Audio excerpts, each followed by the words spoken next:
السلام عليكم ورحمة الله وبركاته، ازيكم حبايبي عاملين ايه؟ يا رب دايما تكونوا بخير وفي أحسن حال. النهارده كنت في سوق المعهد الديني وما ينفعش أعدي من غير ما أشتري سمك، خصوصا كمان لما يكون من عند أسماك الإخلاص. كل أنواع السمك هتلاقوها هناك، أسماك كلها طازة، سمك لما تاكليه تحس بريحة البحر فيه، مش مجمد ولا مزارع. تعالوا نتعرف على الأسعار مع بعض، وكمان عندهم متوفر توصيل لحد باب البيت واسيب لكم الأرقام بتاعتها في صندوق الوصف.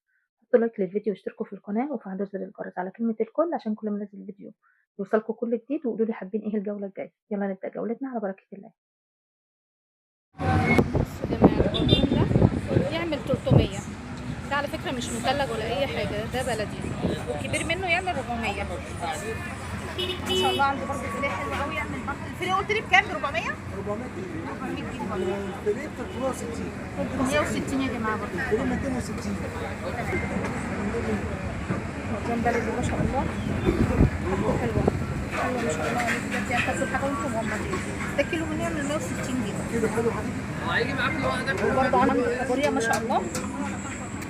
النوتشي تعمل كام؟ الكابوريا يا شباب 300. دي كابوريا نوتش يا جماعه، تعمل 300 صح؟ 300 يا جماعه ما شاء الله.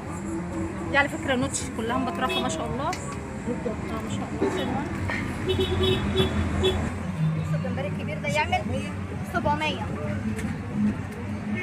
700. وده يعمل كام؟ 300 360. والاحمر 360. حلو ما شاء الله. وده يعمل كام؟ 600. 600. 630 يا جماعه. ده برضه بسم الله ما شاء الله، يعني بسم الله ما شاء الله. سن 400. ده يعمل 350 جنيه. كبير شويه يعمل 400. وده القاروص يعمل 400. الجمبري ده برضه شويه يعمل 460.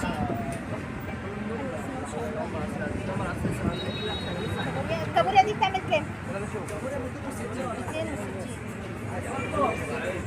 استافوليا. استافوليا.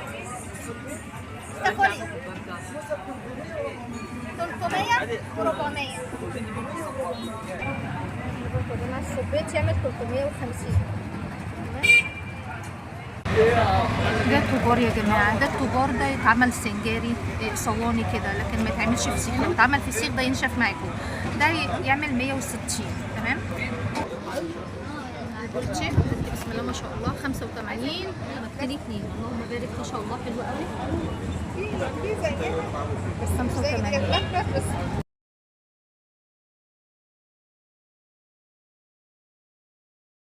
85 يا جماعه. 90. بيتعمل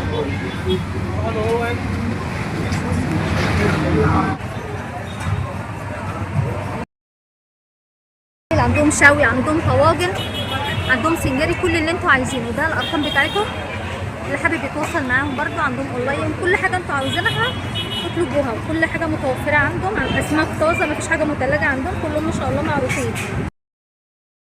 واللي حابب يوصل له ده عنوانه العصفر قبلي، شارع إسنا من جهة المعهد الديني، آخر شارع إسنا على طول من جهة المعهد الديني. والأرقام بتاعته سيبها لكم في صندوق الوصف، اللي حابب برضه يتواصل معاه. يا رب يكون فيديو النهارده عجبكم. لو عجبكم الفيديو ما تبخلوش عليا باللايك والاشتراك في القناة وفعلوا زر الجرس على كلمة الكل. ويلا باي باي.